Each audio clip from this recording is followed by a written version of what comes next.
Hey, and welcome to Connected Faith. I'm Bill Snider with Dr. Layne McDonald, and we come your way with insights and ideas that can help the church be more in the marketplace because we're living in a digital world. Layne, how you doing? I'm always great.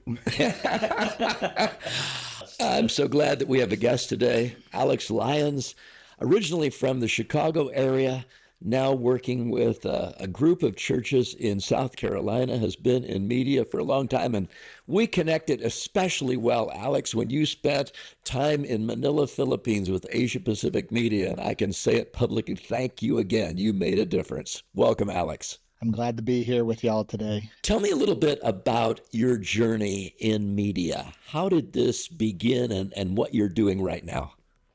Absolutely. I, in my early 20s, was always wanting to be creative, wanted to design websites and design graphics and stuff.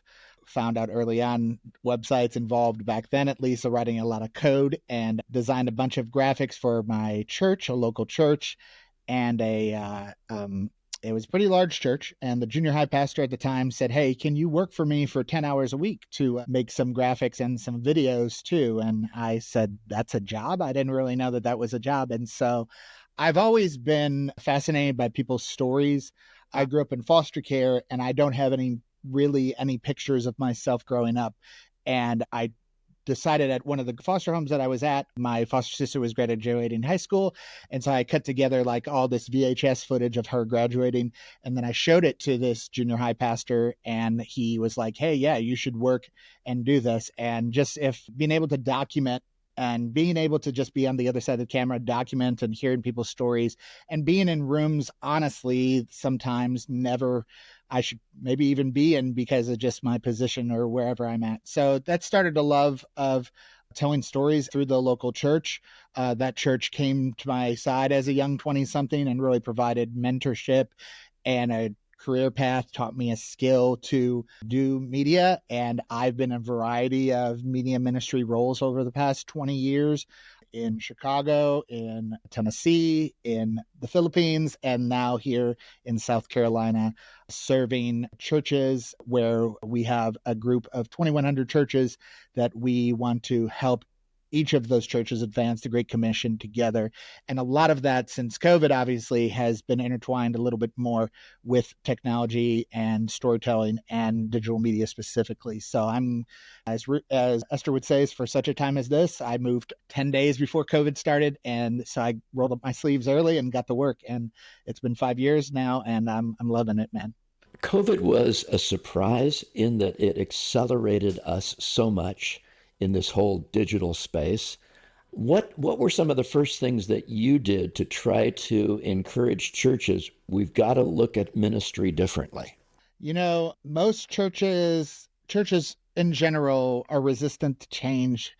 And so I feel like for the most part, those who are in technology or the creative space or in media sometimes have great ideas and tell their pastors or their leaders, and they may not understand. And so they end up banging their head against the wall like, this is, prepare ye the way.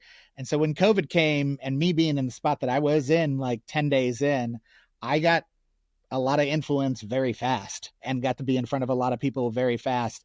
And since, the joke is everybody's winging it because, let's be honest, nobody knows what they're doing. Like, that's really what it was. So it was able for us to very quickly say, this is what we should do, and try things, because nobody's been in a worldwide pandemic before. So if it doesn't work, it doesn't work.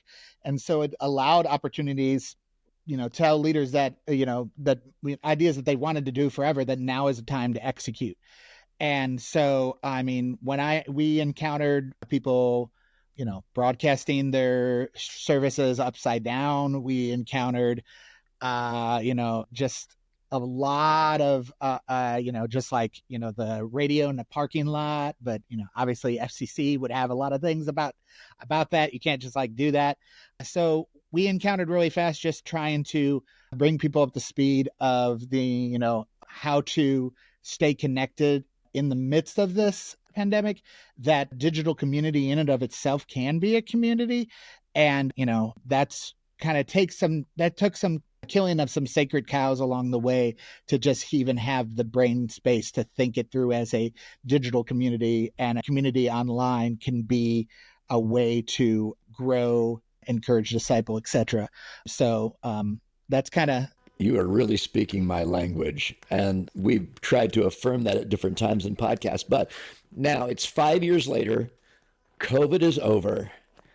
How is the church, in your opinion, from your experience or observation, doing in this digital space that now we've supposedly inherited? But how are we doing today?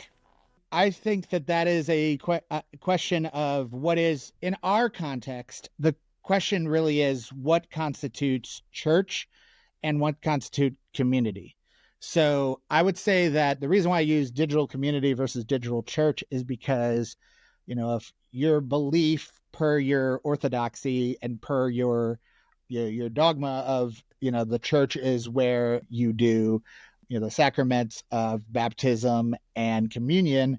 I mean, I guess you can baptize somebody live in a bathtub over a service, but, it still requires a physical space to do that. When others are communing together for communion, where it comes from to have, communion, is that, can you do that online? So I think the distinction of saying a digital community allows opportunities for discipleship and evangelism and growing people together and trying to think through how those things can grow.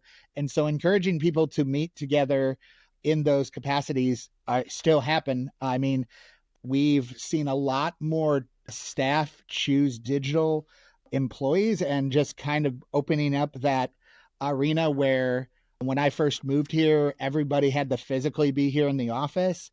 And in our arena, specifically in digital media, the question is why? I remember, Bill, when we were in the Philippines, I met a guy who I worked with as an animator in Baltimore. And the first time we met each other face to face was in the back of a tuk-tuk in Thailand. And you were like, hey, how long have you known each other? Oh, we just met, kind of a thing.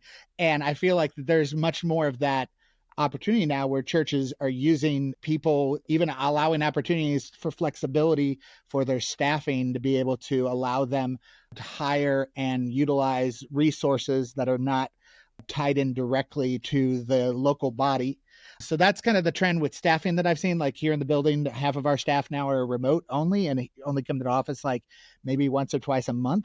And so that allows us to retain and keep and hire people that if they had to move here to the middle of the state where I'm at, we wouldn't be able to have them join our team. So I'm seeing that with other positions within churches, or figuring out how to utilize digital tools to build that. So that's kind of what I've seen a little bit from that.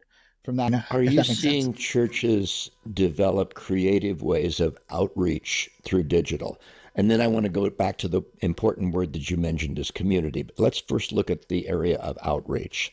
How is that?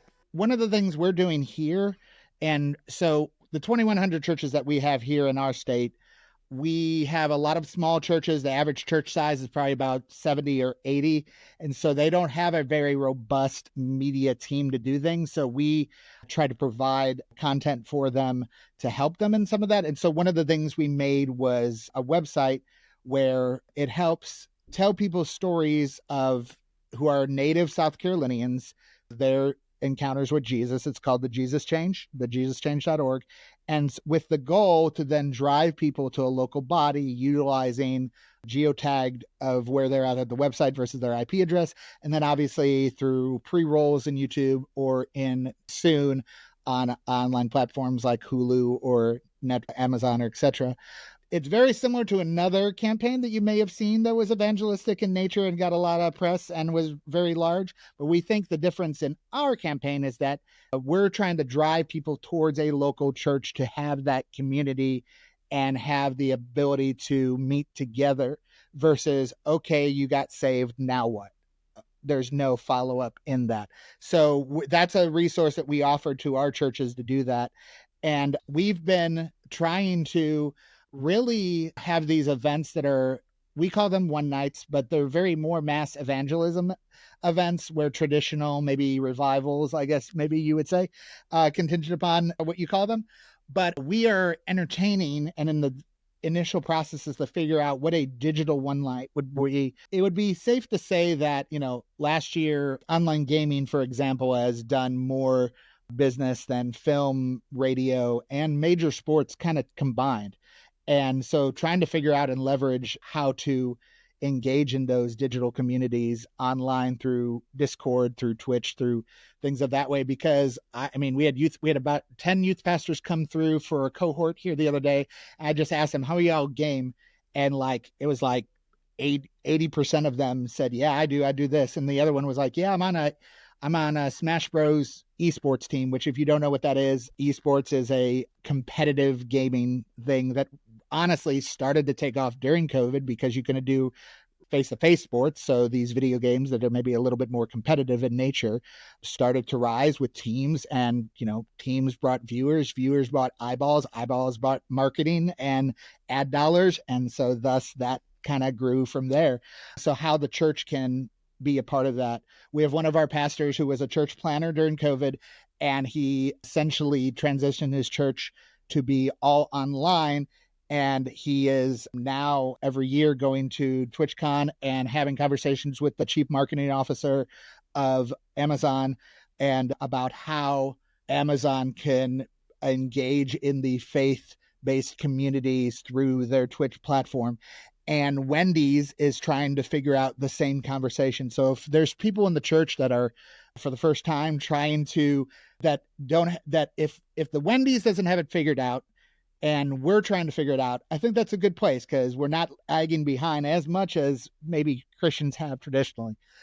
So that's what I see, the engaging of those digital community. And then, AI filmmaking now, a lot of the production costs and the process of AI, just even from a administrative standpoint, however you feel from an artistic standpoint, is a whole nother discussion.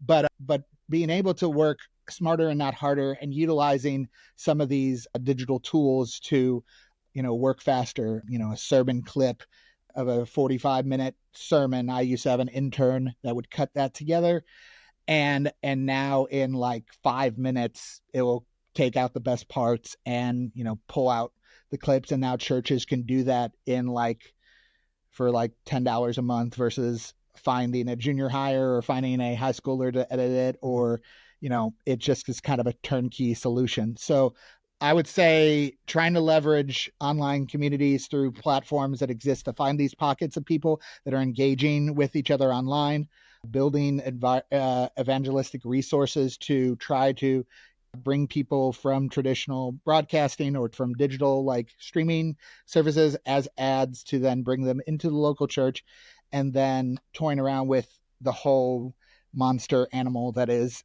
AI, both in administrative and in developing creative work, is really where I've seen churches start to use those three things. When I first got here 5 years ago, I asked for us to make a TikTok. And this was during COVID when TikTok started to explode. And, same question. Well, I don't know about TikTok. And everybody, and why is the 45-year-old guy asking for us to make a TikTok? That's kind of lame. But I'm not saying I need to run the TikTok. I'm just saying that we should have a TikTok. And here, Christian in their 20s with the native knowledge of the language of the space, you run it. So our TikTok here is run by it's a channel for our camps. And if I don't understand it, that's fine. As long as it's Christ honoring and appropriate, I don't care if I don't understand it, because it's not built for me. I'm not the audience.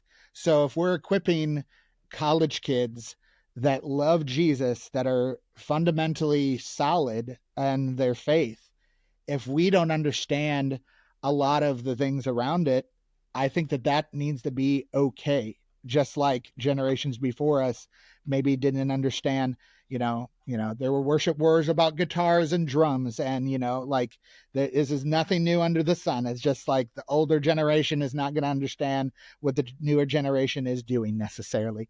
And so I think it's finding people that where it is a native language to them.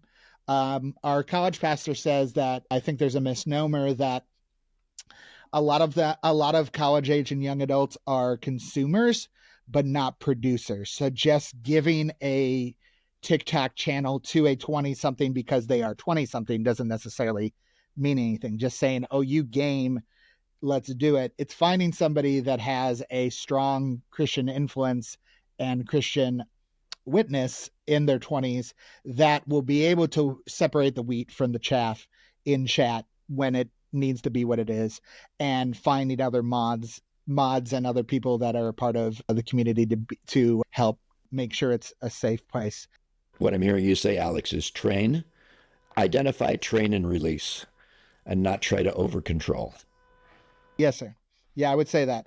Yeah. And picking the game, I mean, it needs to be God honoring with that. We recommend, that, the selection of that. Yeah. Training them in what you would like them to do. And then the trust and authenticity is the currency really of our age. And especially in a younger dynamic, that they want an authentic witness. They're not interested in they want it needs to be trustworthy, and you need to build that trust. So that's what I would say to that, I guess.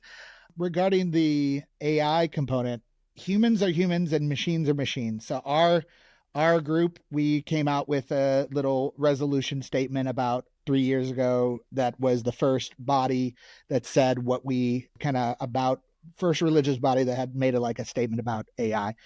And when it comes down to is that humans are humans and machines are machines. And so if you are honoring the Imago Dei, you are choosing to do the first step. And if you are checking the last step, what happens in between, none of us really fully understand all the ins and outs of the other in-betweens that we use on the internet or in our word processing software, or how this or this happens. So that's being able to be the final check before it goes out, so it is seen by a human, and being the person who is asking it in the first place and not just letting it run wild. I think that that's how you maintain, again, that authenticity and that trust, so that you can build that. So whatever platform you use now or whatever platform will come, as long as you're keeping the Imago Dei front and center, and that separates us as image bearers of God from created things like technologies. In my brain, I'm okay. That's, I guess, my viewpoint in that, if that makes sense. Alex, one thing you said that you're doing as a ministry is providing resources in terms of stories.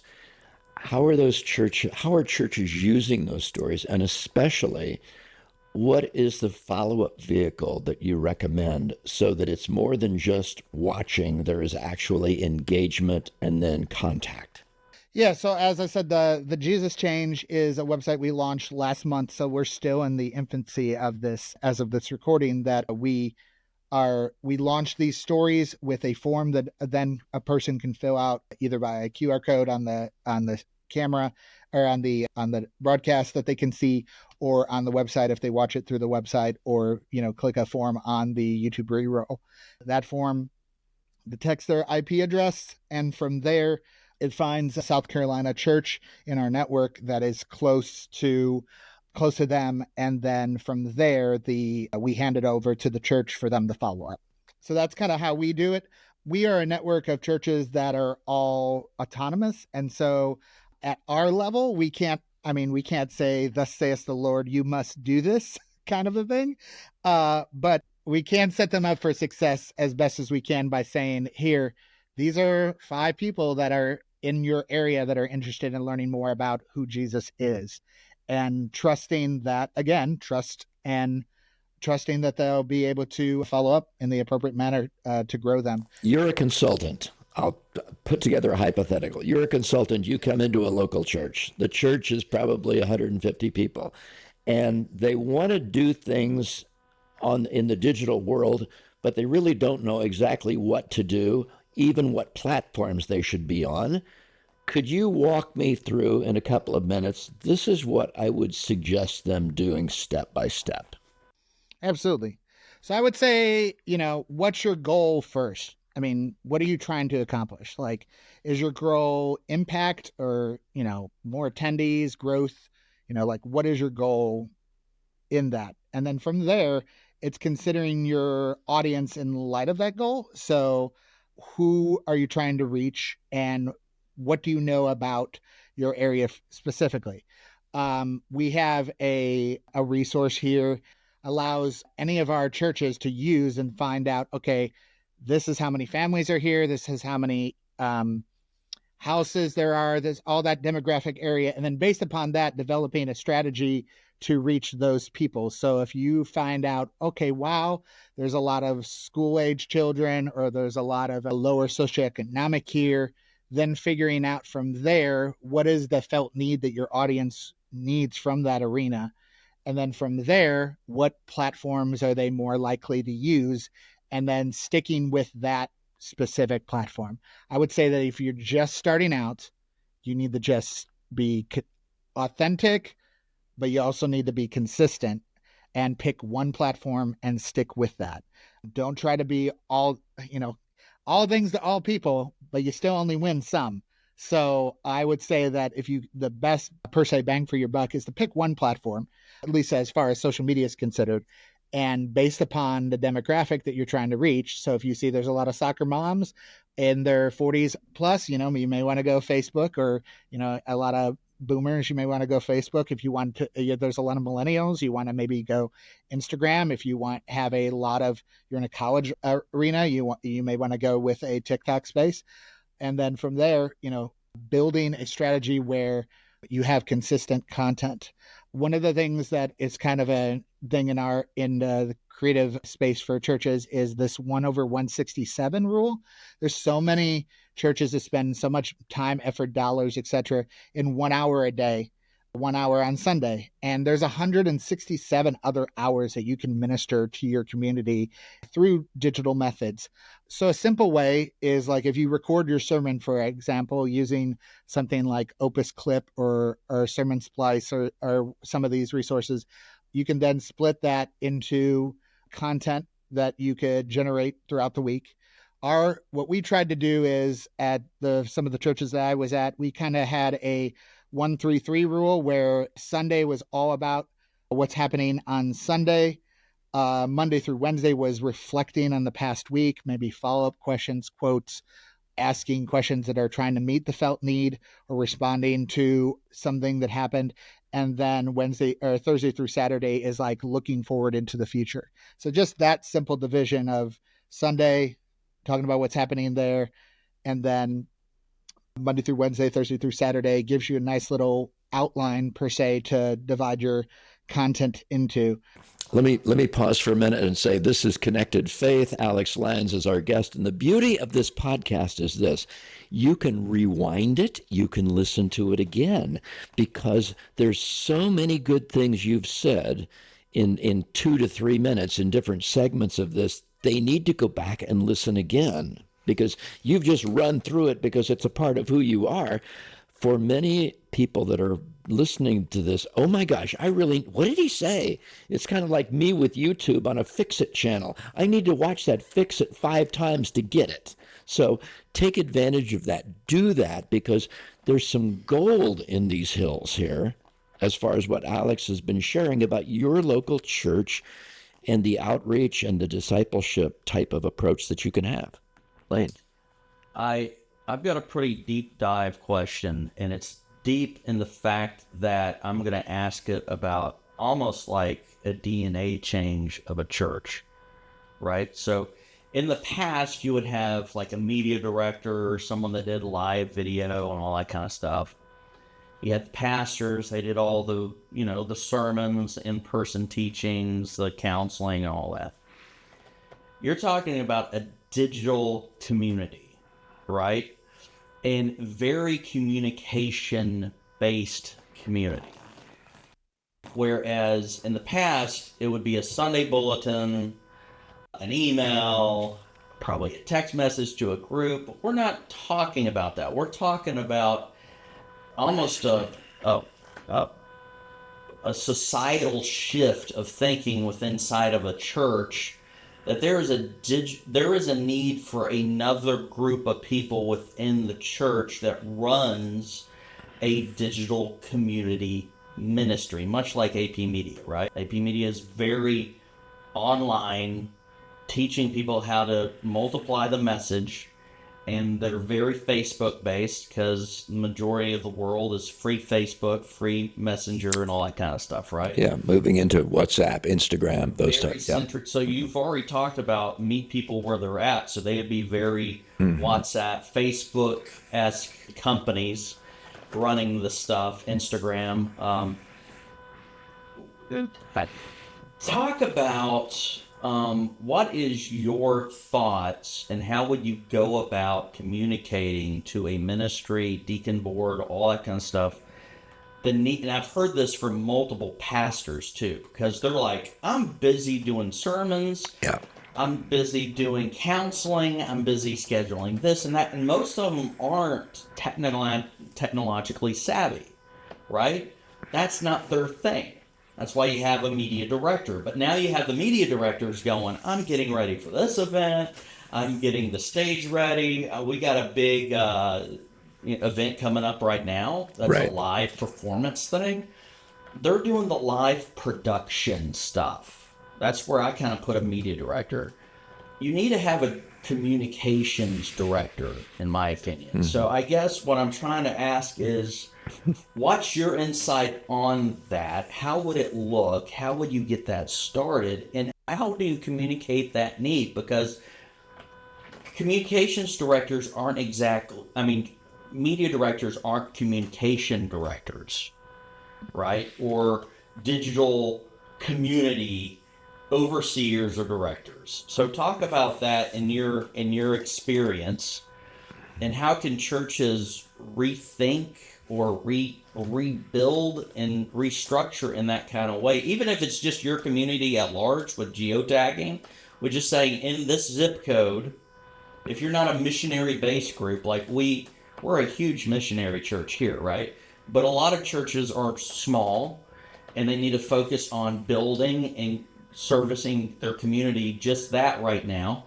Talk about that in your own insights, and how would you go about communicating that need? Our local community director, his phrase is, if your church closed its doors tomorrow, would anybody notice, one, and would anybody care? And if the answer to that is no, then that's a good place to know that you maybe need to start to consider how to reframe some of these things. I would say that at a church of 70, you're going to have some creative arts people. Those people are probably going to be, that may be the youth pastor or the music pastor or the media director or the comms director or the marketing director or the creative person. Those probably sometimes can be the same person, and that's a lot. And so my hat goes off to, and why first thing I would say in that is that if you feel the tug to, and you're involved in creative ministry, surround yourself with like-minded people of various churches, even if it's not the same denomination as the denomination that you serve in, because you can talk shop. One of my best friends here in town is a part of another denomination, and I can talk about my denomination with no qualms, and he can talk about his denomination with no qualms, and neither of our paths cross, so it's no big deal. And so I would say that that's the first thing, but that, because it's very burdensome, as you said, you're now adding on to one more thing. And so, as far as if you're structuring like staff, the reason why I gave myself the title of creative director versus communications director is, one, I'm a loudmouth Yankee from Chicago, so you don't want me, I don't speak Southern, so you don't want me to necessarily do that. What I would say to that is that we had a digital strategy director at another church of ours. We had people that were dedicated to that creative space that was outside of the execution of the Sunday morning. So that would traditionally maybe be a comms person, that would just be, or a marketing position. So it's more the digital outreach. So if it's an outreach where you're trying to engage and reach out into your community, could be something that is a strategy that works, like I said, with our local communities person. We work a lot with them because they're trying to engage people they're trying to teach churches how to engage with their local communities. So we are giving them digital resources for them to use in their context. So a youth is trying, so that rather than the youth guy or the women's ministry has to figure out how to do all these things themselves, they are leaning into the subject matter expert to have them help with the tools and the methods to reach the audiences that they know the best about. I'm not a small group pastor. I'm not a pastor, period. So I don't know how to write a sermon or write curriculum. And I don't want to. I want to hear your voice, but I can say this is the distribution method or this is the channel that it needs to go on. So it's really partnering, especially at a smaller church, being able to find the people that are maybe gifted in a specific thing and let them be kind of the conduit for that thing for the other ministries that exist. So the media person may be techie, and just because they're techie, the assumption is they're good at Facebook and they're good at this and that and the thing. But there may be a high schooler or college age kid, like this college age kid at one point in time. There may be somebody who is honestly a boomer, and they may have a good small, at home business selling something on Etsy, and they get that digital marketing space and to be able to connect with them. So finding the people in your church that are gifted in that. Okay, if I'm a church leader, Alex, and I really want to see this thing grow, I believe there's got to be people out there who can help me because I don't know what to do. In practical terms, what would a church leader or pastor do in order to start creating or bringing together what could be called a team, whether the church is 70 or 700? Finding a key person and then hosting maybe an interest meeting to see if there's people who are interested in digital community and building, being a part of the digital community marketing, whatever you want to call it, team. Names are names. And from there, trying to maybe cast a vision of what you're trying to do at that meeting. And then at the end of the meeting, having people follow up with things from there. And I would say that maybe there's people that are in other churches, or maybe there's people that are in friends of friends that are good in a specific arena. Maybe there's a photographer that doesn't know Jesus yet. And would you be interested in volunteering to film this plenary session at this, church, or that we're having this, whatever, even if you can break it into more corporate speak, when I worked in corporate, I realized quickly is that working in corporate is just like working in church. It's like some dude talking about sales versus some dude talking about scripture. It's still a dude behind a lectern asking for the slides to advance at a certain point in time with video roll-ins, etc. So there's a lot of transferable knowledge there in the reverse. So maybe there's somebody in the creative industry challenging the people that attend that ministry who's in their sphere of influence, their creative friends that may be interested in something like that. And I think that, I'm not a creative, or I'm not really a good designer. I'm not. But if you have a desire to reach people, I think that is a good thing, because some of these things can be trained, and some of the best people that I've worked with haven't known anything about anything when I first started with them. I had a kid who came to me, wanted to build a Christian video game, and now he's one of my go-to animators. So there's people that you're like, I don't know who this guy is, but they're just hungry and they want to be poured into. And I think that's that heart, finding people in that heart. So asking for doing some kind of interest meeting, at the interest meeting, casting your vision, and then asking to see what they would be interested in, and then asking people in the sphere of influence to be a part of it. And that could even be an on-road for people to find Jesus in that process, in creating content. That's some great ideas, great thoughts. One more question. 2 or 3 things that you are seeing churches do right now that is bringing about engagement and contact with non-believers, and they're getting in touch with the church. 2 or 3 things online or digitally that a church is doing that you see, that you could say, hey, this is working in our present environment. Yeah, going back to the gaming community, we have a pastor who really has started to make an effort and been more of a use case of what we were trying to do at a statewide level in his city, where he streamed, and his young 20-somethings are in the channel with him as mods to be able to, as people come in, and he's just answering questions about Jesus. every issue under the sun, and he's treading lightly, and he's being himself. The digital community part of being a community versus and seeing people come to Jesus is the goal. And I think seeing digital as a tool versus seeing digital as a community in and of itself is a distinction that I think people are still trying to think through, that this is a tool that I can use to execute something in the real world versus this is something I can do that is 100% online, is a question that people have.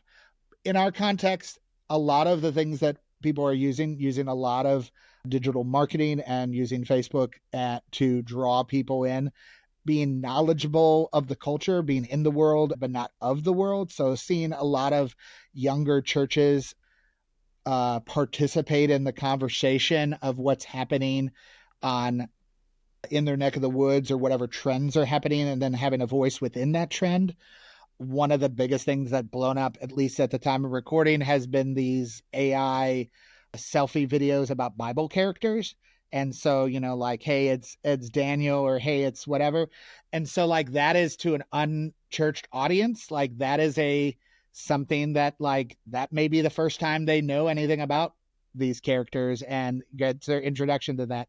So that's not directly applicable to a specific church, but if you're creating content to introduce the gospel to people, I think that's one thing. And I think there's some people that are doing great job in that. If you're creating content to help drive encourage people to be a part of a digital space as a community, that's another thing. And then even a third thing is creating content that people engage first through the digital community. And then from there, they join a brick and mortar live shoulder to shoulder community.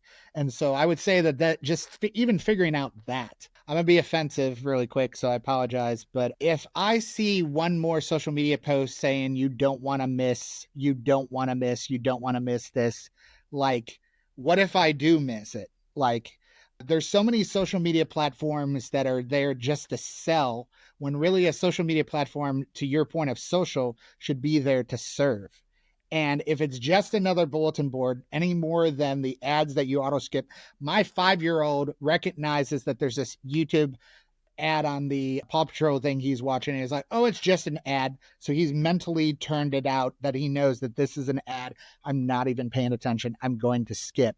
And so thus, that would be first. What is your goal and your vision, purpose of establishing a new social media account? Just so more people can know in more places. And so you can just sell more, or you have a specific audience you're trying to serve in a specific way that you're trying to hear from them or ask questions. Engagement, we find the best practices of engagement is stories, at least on the Meta platform, and asking questions and polls, things that demand that we need content back from you to ask those questions to create that dialogue. We're a long-standing organization that has a lot of bylaws and stuff. So our posture as far as like comments and stuff, we leave comments on, and technically we're not even allowed to delete them because they are per se public record. And so we just have to hide them. So to me, that is a best practice that we use, is leave the comments open, because if you turn off all comments on all things, you're never going to get any reach because nobody's going to be able to comment on anything. But if somebody says something inappropriate, and it's not a matter of if, it's a matter of when, disable that comment and consider once or twice before blocking them or anything like that. We use all the native platforms. We do not have a social media manager. And that's from an advice of a lot of different industry people. The girl who's a friend of mine who manages all the K-Love accounts, she uses a spreadsheet and Meta for Business to manage all of their Meta accounts across all the various stations. And yes, it would be significantly easier to use a scheduler, but because you're natively using the tool that, in this case, Meta has, they reward you in the algorithm for that. So while it may be easier to be a part of some of these things, I would just venture to say, what is your goal? I want to be in 45 different places to say, come to this event. You don't want to miss it. Or do you want to be able to engage in the various things? Bots are good for chat bots to be able to install a chat bot when somebody reaches out to you. But maybe, and this is something we have to improve on, maybe offering more choices right away where people are asking questions, and when it automatically sees that it's an event, direct them to the event page. Or I have a question about XYZ, maybe auto detect that, versus we just have a standard, hi, we see you, you exist, we'll get back to you soon. So that would be my thing. Is your platform that you're trying to establish on more platforms, but are you trying to serve or sell? And the best practices of what tool to use to manage all these platforms, I would strongly recommend using the native platforms. Even though it is more work, it is going to reward you because you're using their product and their platform, which will then, in the mystery of the algorithm, will hopefully push you up the chain. So Alex Lyons is creative director for Southern Baptist Churches in South Carolina, long-term friend, partner in ministry in the Philippines, and now leading a great team and doing some creative stuff. Alex, you've been an incredible blessing to us. Again, let me say, you can rewind and listen to this again because we have covered so many worthwhile areas. I heard somebody say this, that social media is ministry. And I think that is a foundational thing that has to be there. And the fact is, it's social, which means we want to build community. We want to add value to people's lives. And so those need to be a part of any purpose that you were involved in at a local church level or whatever. The other thing I would say this, thank you for being a servant to churches, because the win at the end of the day is connecting people to Christ and to his body. So, Alex, thank you for joining us. I just wish you the best and say hi to your family. absolutely. Thanks there, guys.